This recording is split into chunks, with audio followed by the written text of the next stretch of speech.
የወደቀ ፖለቲካ፣ የሰለቸ ፖለቲካ። ስለዚህ በዚህ ጭንቅላታችሁ እናንተ ቀበሌ አይደለም እኮ ወረዳ አይደለም እኮ ቤተሰብ የመምራት አቋም ስለሌላችሁ ከፓርቲ ተሰርዛችኋል። በህግና በህግ ብቻ ከመንግስት ጋር ትነጋገራላችሁ። ጌም ኦቨር 4 ነጥብ። ሰው እየነገረ ይሄንን ያለው ግን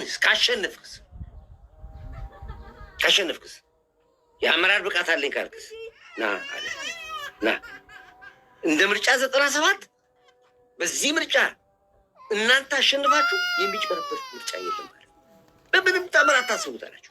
ልክ ስታሸንፍ እቅፍ አድርጌ ይኸውና እንኳን ደስ አለ ሚስተር ኤክስ ፓርቲ ለዚህ ለበቃ በጣም እናመሰግናለን። ቀሪ ዘመንህ ቀሪው 5 ዓመት ብቻ የምትቆየው ቀሪው 5 ዓመት የምርጫ ዘመንህ ከዚህ ቀጥል የዚዛዛ ደርሰናል ብለናል። ተመራርቀን እንለያለን። 97 አይደገም የኢትዮጵያ ታሪክ ውስጥ አለ እኮ ነገር እኮ አባውት እኮ አቅፌ ነው የምሰጥ ብሏል።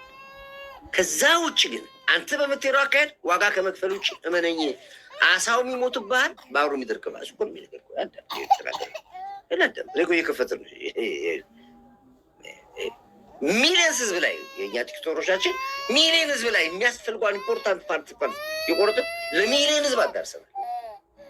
በትርጉም ሁሉ አስተርጉም ነው ለዓለም መንግስታት ሁሉ እስኪታዘቡ ድረስ ምን አይነት መሪ ነው እስኪባል ድረስ በጣሊያንኛ አስተርጉመን ሸንሸን ይከራል፣ በራሻኛ አስተርጉመናል፣ በአረብኛ አስተርጉመናል፣ በእንግሊዝኛ በተለያየ ቋንቋ አስተርጉመን ዓለም ላይ ሜን ኢምፖርታንቷን ፓርት ማን ነው መንግስት ማለት አብይ የሚለው ነገር አሳውቃል።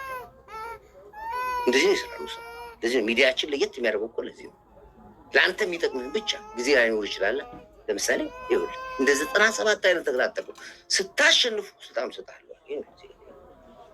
አብረን በሰላማዊ መንገድ እንታገላለን። አሁን ደግሞ የማረጋገጥላችሁ ነገር ባለፈው ብያችኋል። አብላጫ ሲት በፓርላማ ካገኙ እመኑኝ 97 ኢትዮጵያ ውስጥ አይደገምም። አመስግነን ሰጠንም ሄደው አይደገምም እሱ።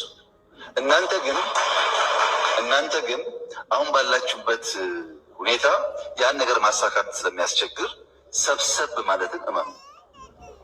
10 አገኙ 20 አገኙ እኛ ካሸነፍን አብራችሁ እንሰራለን። ካሸነፋችሁ ስላችኋለን። በምን በሰላማዊ ምርጫ ወይ ተሸንፋችሁ አብሮ መስራት ተዘጋጁ፣ ወይ አሸንፋችሁ በሰላም ለመቀበል ተዘጋጁ። ከዚህ ውጭ ያለው ምርጫ ብዙ አያዋጣም። ኢትዮጵያ አሁን በሽፍታ በክላሽ በምናምን አልፈናል። ከዛ 100 ዓመት ቢታገል ማንስ በክላሽ አያሸንፈን። 100 ዓመት ጥቅም የለውም። ከመጡስ እንቀበላለን። አብረን በሰላማዊ መንገድ እንታገላለን። አሁን ደግሞ የማረጋገጥላችሁ ነገር ባለፈው ብያችኋል። አብላጫ ሲት በፓርላማ ካገኙ እመኑኝ 97 ኢትዮጵያ ውስጥ አይደገምም። አመስግነን ሰጥንም ሄደው ይሄ ነው የሚል እንግዲህ ነው እመኑኝ ይላል። የ97 አይነት ምርጫዎች አይፈበሩ አቅፌ ነው ስልጣን መስጠት ይላል። አንተ ብቻ ሽንፍናና ይህን እኮ እሱ እኮ ደቋል የምናገረው። እናንተ ወጣችሁ አፋችሁን ከኔ ጋር ለምትከፍቱት ይሄ ነው ስድብ ነው። ጭንቅላታችሁ ቀፎ ነው። አይሰራም። ማሰብ የላችሁም። በቃ ታውራችኋል። እንደዚህ አለ ነገረ በቃ ምትፈልጋል። ከዛ ውጭ ግን አለ አትሞክረዋል።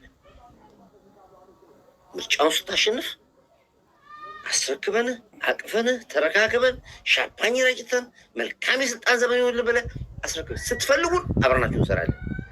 ከተሸነፍክም ደግሞ እና ዌልካም ጥሩ ሀሳብ ካለ ይኸው እነ ፕሮፌሰር ብርሃኑ እኮ አሉ እዚህ ብዙ ተቃዋሚ ፓርቲዎች እኮ አሉ እዚህ ከኛ ጋር የሚሰሩ ተሸንፈው ወስደናቸዋል። ግን ለሀገር ይጠቅማል። እየተጨቃጨቅንም ቢሆን 5 ዓመት ሞላን አለ። ይሄ ነው ፖለቲካ ማለት እንደዚህ ነው። ይሄንን እየነገርኩ አይደለም። ጫካ ካልክ ደግሞ ዋጋ ትከፍላለህ ይላል።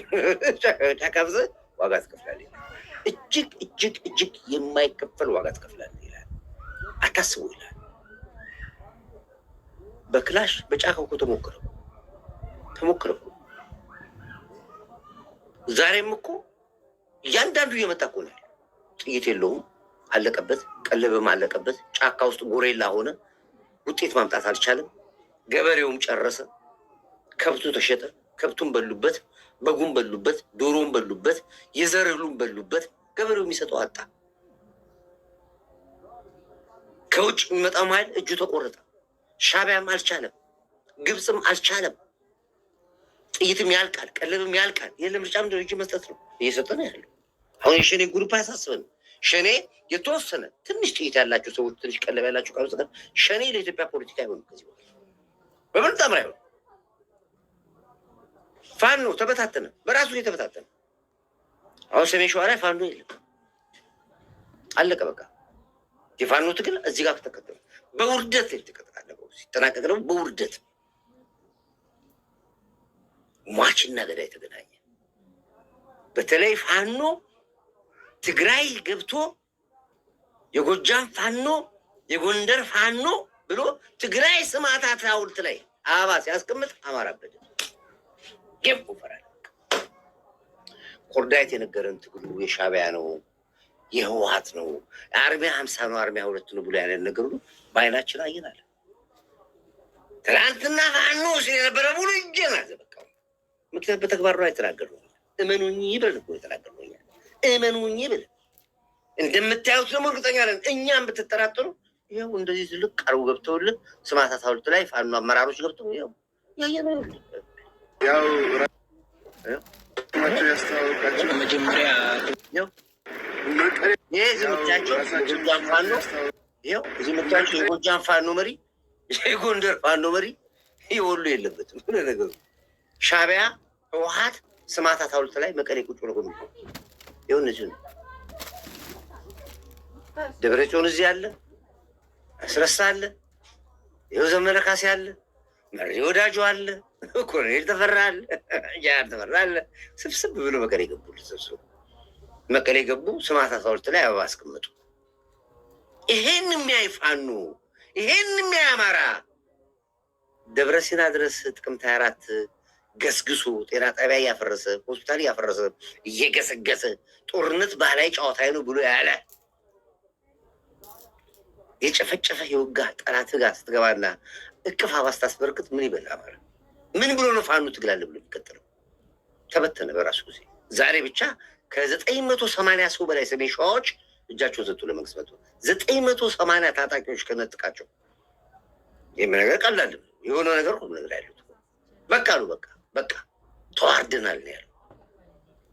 ተዋርደናል፣ ዘቅጥናል። ይኸው ላዳምጥ እኔ ጋር መታፈል የምትከፍተ ድረስ መጥተዋል እኔ ለማግኘት እና ያው ራሳቸው ስማቸው ያስተዋወቃቸው። መጀመሪያ ስለተሰጠኝ በጣም አመሰግናለሁ። የአማራ ፋኖ ወይም አፋባ የአማራ ፋኖ በወሎ ምስራቅ አማራ ኮር 2 ዞብል አምባ ክፍለ ጦር 1ኛ ሻለቃ ስሜ ቢኒያም አለሙ ወይም አጃቤ ይባላሉ። ያው እንደምታውቁት አሁን ያለነው በቀሌ ነው። በጣም ደስ ብሎናል። ከምንወዳቸው ተመስገን እባላለሁ። ከምስራቅ አማራ ፋኖ ወይም ከዞብል አምባ 1ኛ ሻለቃ አፋባ የመጣ ነው። በጣም ደስ የሚልና በጣም አሪፍ ጊዜ ያሳልፈናል። እውነት በጣም ደስ ይላል። እዛን ሰን እዚህ መቀሌ መተን እዚህ እናንተ ጓደኞቻችን በማግኘታችን በጣም ደስተኛ ነን። እሺ እንግዲህ ይሄ አሁን ለአማራ ሞት አይደለም ወይ ለአማራ? አይ እሸቴ፣ አይ ግርማይ ሽጥላ፣ ስንት የአማራ ጀግኖች በእውነት ልንገራችሁ፣ በእውነት አማራ የተዋረደበት ዘመን ይሄ ዘመን ነው። የነንኩሮ የነግልብጥ ሚዲያ ገቡ 4 ኪሎ ገባን ደረስን ክፍለ ጦር ደምሰን የተይተይ የተባለ ወደዚህ ወደ አዲስ አበባ ሲጠበቁ ወደ መቀሌ ይገባሉ።